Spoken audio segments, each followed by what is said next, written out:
কারণ বাইরের সবার সাথে ভালো ব্যবহার করে কোনো লাভ নেই যদি আপনি মা বাবার সাথে ভালো ব্যবহার না করেন, কিংবা আপনার স্ত্রী বা সন্তানদের সাথে ভালো ব্যবহার না করেন। প্রথমে যদি এটাই না করতে পারেন, তাহলে বাইরে যা দেখান তার পুরোটাই আপনার মিথ্যা, এর কোনো মূল্য থাকবে না। এজন্য এই আয়াতটা নিয়ে বাস্তবতার প্রেক্ষিতে কথা বলতে চেয়েছিলাম।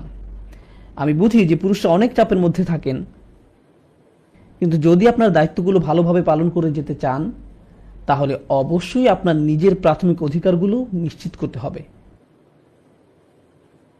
কারণ এটা একজন মানুষের চাহিদাও বটে। যেমন যদি আপনার সন্তান আপনাকে সম্মান না করে, ন্যূনতম সম্মানটাও না দেখায়, আপনাকে সালামও না দেয়, এটা আপনার ভিতরে চিবিয়ে খাবে।